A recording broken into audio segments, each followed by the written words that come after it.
Okay, no sooner than I do one video about the situation here with this virus, lockdown, stay at home, whatever, everything changes like within 24 hours. So the last video I was talking about, we call a lockdown, that's what they used. Well, North Carolina and the governor, and if you don't mind, I got to be busy, and please excuse, I'm out here in the garage. And right when I decide to start making a video, everyone decides to mow their damn lawn. Okay, so I guess that's what you do in a crisis.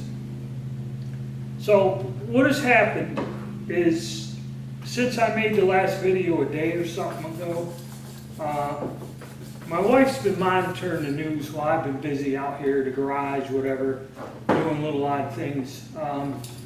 And she said that nationally, the president was talking about easing restrictions and stuff to keep the country going. So that's where I had kind of the false hope that, you know, this shit was going to be ending soon. But in reality, North Carolina, later in the evening, the governor added more restrictions. And basically what they were is, they don't like the term lockdown or shelter in place. They're calling it a stay-at-home order. So the stay-at-home order is that you're to be in your house, don't go outside, all this other stuff, blah, blah, blah. And, you know, if this is going to be in place until April 30th, so that's a whole more month, okay? And of course, all these powers and the choice of making these decisions have been given to the local governments on the county level. And it kind of goes by the counties. Some counties, you know, wherever there's large cities, okay, Raleigh, Durham. Durham was the first city to go with the stay-at-home order on the news. You know, Charlotte, Greensboro. And like Greensboro is in Guilford County, but I live in a part of Pleasant Garden that is in Randolph County. So I'm in a different county, and I'm out in the sticks. You know, I keep raccoons and possums as little pets in the yard. All right, that's how far out of the city I am. Okay? So it's all varying. The governor did order that all movie theaters, okay, this was a few days ago, movie theaters, beauty salons, barber shops, and this closed. It was the bars and restaurants, okay, so, and restaurants are still, or places to eat are still open, but you must call, drive up, take the food, and leave. There is no inside the restaurants or fast food places or anything. It's takeout orders only. So that kind of saved those people, okay? Movie theaters are closed, and this is for the next 30 days. So everybody who works in the damn movie theater is out of a job, okay? Barber shops, beauty salons are closed statewide, okay? Now, when they did this where each city or county is given this stay-at-home order, they like that better than a lockdown or shelter in place. It's kind of frightening and gives the wrong impression. Stay-at-home order, okay? And people argue, how is this different than martial law? Well, martial law is when the military takes over and tells you, or the governor allows the National Guard, military, or something to take over, and you don't come out, or you're arrested or detained. Okay, I think that's what martial law is. This is like one step below it, to where it's kind of like it, but it's not. Because now they come out with these things, all right, you can't go, only essential people, or you can only leave to get medicine, to visit a sick relative. You know, there's all these bizarre little stipulations. Well, my question is, if I get in the car and drive off somewhere, how the hell do they know what I'm doing? How do they know if I have a sick relative? How do they know I'm going to the grocery store? How do they know, you know, or my job? Some jobs are considered critical, like hospital workers, EMTs, the police, you know, these are essential jobs. But what about factories? If nobody's producing anything, products, you know, we are going to have shortages. So it doesn't matter what you're making, whether you're making brooms, clothes, well, all the clothing places under that War Powers Act, there are still some textile mills here, but they have been told that they are to change their production from making clothes or cloth to making masks. And that wasn't one company here locally. That's what that War Powers thing did, is now they're ordered, or more or less by the government, set up production, and this is a priority. It takes, you know, I guess, more than their own business. So they stopped producing one item and they're producing something for a national emergency. Okay, that's all that is. And it has to do with probably textile mills, anybody who does plastics and stuff for masks, goggles. These people are running full bore, and I guess that's an essential job. So now another thing is people said, okay, so how do they sort this out, or how are they going to stop you? I don't see roadblocks. I don't see the police stopping anyone in this stay-at-home order. How are they going to enforce it? And then again, it goes by your locale.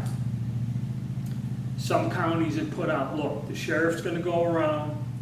If there are complaints, and also they've limited any gathering. And the way they worded it, my wife read it to me. Indoors, confined space, or blah, blah, and then at the end it just says outdoors. Any gathering of 10 or more people has been banned in some counties. Okay, mine doesn't have this restriction yet. I guess the governor, first it was 200 people, so that closed the auditoriums, the sporting events. Then it's down to 50 people, which closed a lot of larger stores, you know, department stores like Costco. There's more than 50 people in that damn place at any given time. But it's selling food. So there are exemptions, like grocery stores are exempt, pharmacies are exempt. So it's very confusing, okay, because they're telling you not to move, but yet they're telling you you can still do things underneath this list that changes, and they keep ratcheting back how many people can be in one place at one time. Like I said, when I went to the Sportsman's Warehouse, they had an employee, when they opened the doors, count us. So they must have been keeping that limit to like 200 people in the store at one time or something. I have no idea. But now that's been cut back by the governor to 50 people. And also some areas with this stay-at-home order, you're not supposed to have a gathering of more than 10 people. So if me and 10 of my friends are standing in my driveway talking, which makes 11 people, does this mean that they can call the police and have us dispersed? I don't know. Okay. There's a lot of confusion in this, and a lot more people are getting unemployed with these closures. Also, some counties have stated that gun shops and pawn stores are considered non-essential and have been ordered to close. So now you got this backdoor gun control where they're saying that a gun shop is not essential during this time of crisis, so your business is shut down if you have a small shop. Which there are several little tiny shops that just sell firearms and accessories.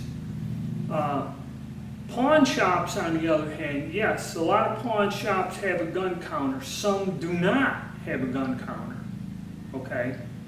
They just do pawn and jewelry. Usually it's like either there's jewelry, the pawn shop itself where you can go take these loans out, and they usually have a gun counter. Because one of the things people go to pawn that is instantly valuable are firearms. But I've seen some pawn shops that do not have firearms in there, okay? So now all of these shops are closed. So now your small shops, which are the guys who are probably profiting and making money without limits or restrictions, like I said, your larger department stores or sporting goods stores have all kinds of controls in place from corporate, which is fine. There's nothing wrong with that. You can still go to Sportsman's Warehouse, Academy Sports, and buy a firearm, be it a handgun or a shotgun or a rifle, okay? But it's controlled and somewhat taken back, which is not a bad thing, okay? But the guys that, see what it is the people who would be profiting the most, like a small shop, this guy don't care. Whatever I got in this shop I'm selling, probably even raise the price a little. He's gonna make out. They're curtailing this. They're trying to stop this in some places, not everywhere in the state, in some places. Obviously because of the economic reason. Now, somebody brought it up with all these restrictions, all these closures, and they're making a list of what type of businesses are getting shut down, okay? All right, sorry for that interruption, but that was my wife. She went to the local Walmart, and she told me that everything was in stock. Bread was the hardest thing to get, you know, not to break off on what we're talking about. Bread was the hardest thing to get. We went and looked for some hot dog buns and that yesterday, and we had to go to 3 places where we actually found some. And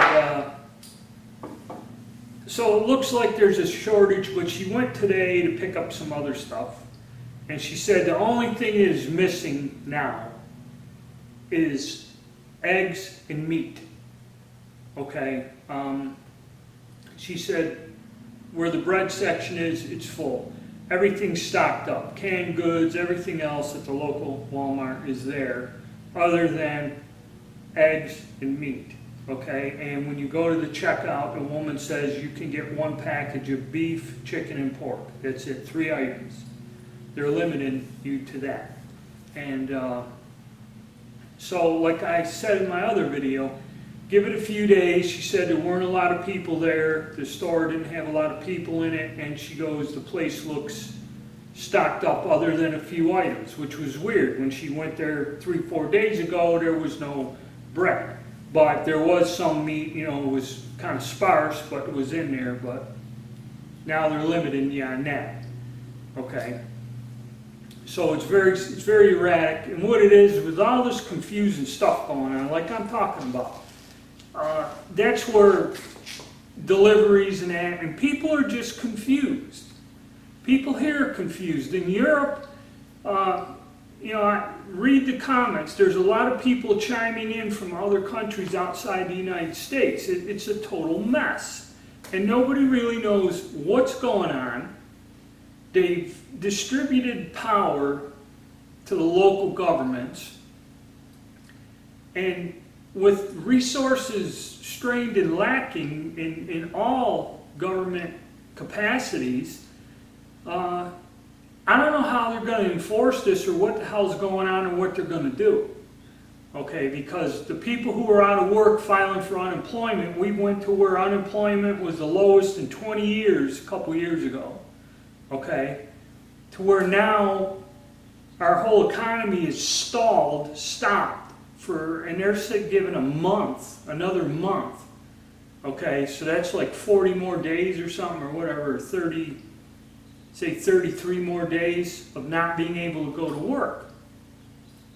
This is throwing the whole damn economy in globally, because in Europe, them guys are telling me in Europe, it's really messed up there. In all these different little countries, it's a 3-ring circus, okay? I don't know if we're in a global depression and are trying to cover it up with this virus thing, because that's another thing people are complaining about. We found that there were 2 deaths here recorded in North Carolina. They have found a whole bunch of people that tested positive, and on one college campus and that.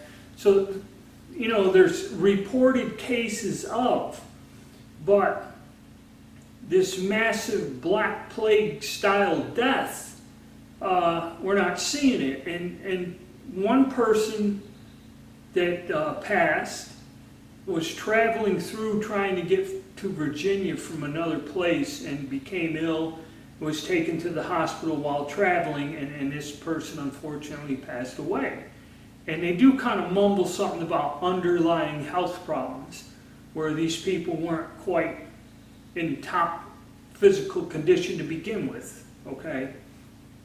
And then another person was an elderly person, I'd say either 70 or 80 years old, which people at that age, you know, not trying to be cynical or anything, you know, if they catch the common flu or a real bad cold, at that age, if they have underlying health problems, it can do them in. So this panic and that of this spreading and being like a new black plague or something, I kind of don't see it. And there's been several comments about that to where they're not seeing this disease, you know, and there are going to be people that argue, oh, well, you know, you don't know this and that. All right, yeah, fine. But,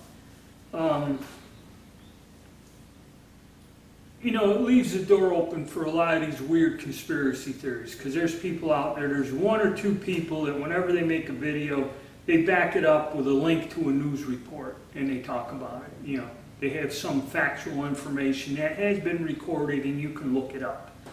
There are people that just sit there and tell you all kinds of bizarre stuff. The government, oh, I predicted this, and you know, half of what they're saying is BS, because like I said, they cannot, in the United States, issue a blanket martial law where there are roadblocks, the military and law enforcement stopping you after a curfew hour and all this other stuff, stopping people in the street or stopping people on the main roads, you know.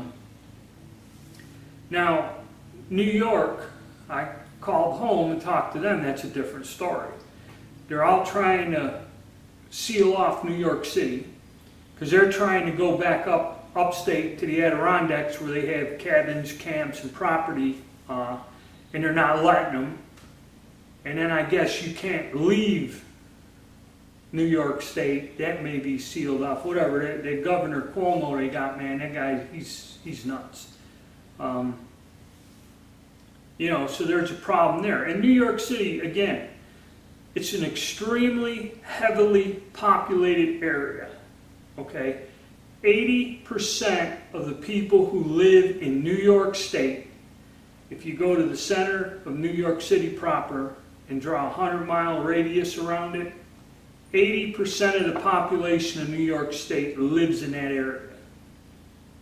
Okay, where I come from in that, it's like abandoned. It's, you know, the cities in that are half empty, or, you know, like 40% of whoever lived there in the past.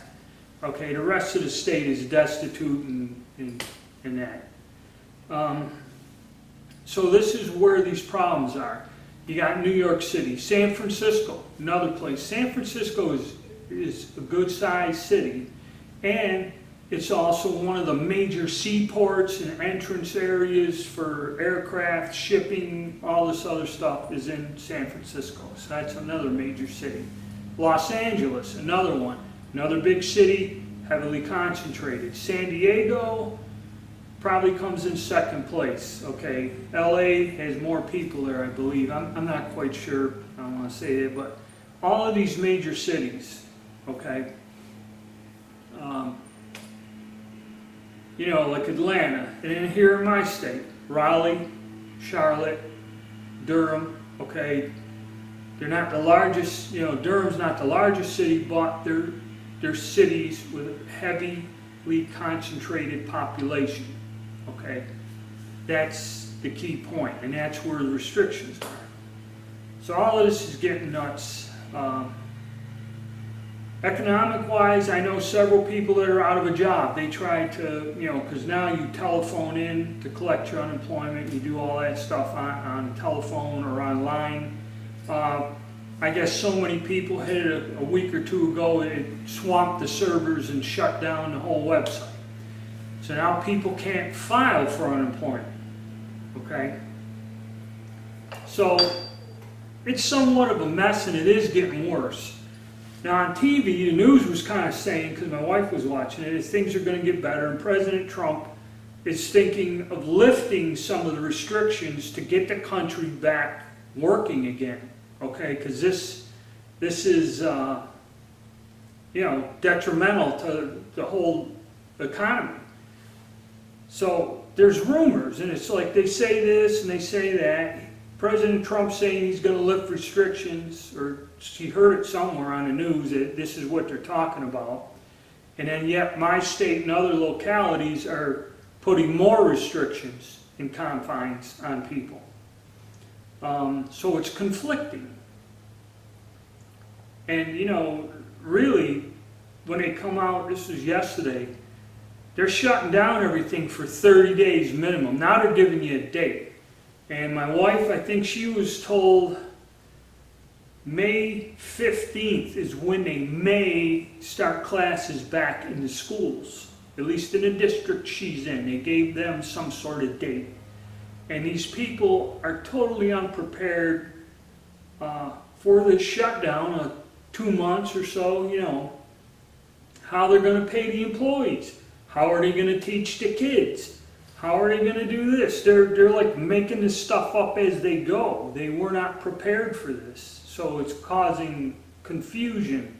There is no finite, direct to the point stuff. My wife was given 10 pages online of this directive of how it's going to go as an employee of the school district and what the policy and requirements are. And like she said, it's given in such general terms, you know, you don't know one way or the other. Okay? So it's not good. It's kind of getting worse. So I guess we got to wait and see. All right? And please put your comments in, and if you see this, please read down through my comments. There's a lot of feedback from all over and a lot of people's opinions. Okay? That's kind of like why I'm making this. But that's it for now. And I got to get some things straightened out here in the house. But I'll make another one of these. You know, I want to wait 24 hours because I don't know how different everything's going to be when I try to do this again. All right, stay tuned.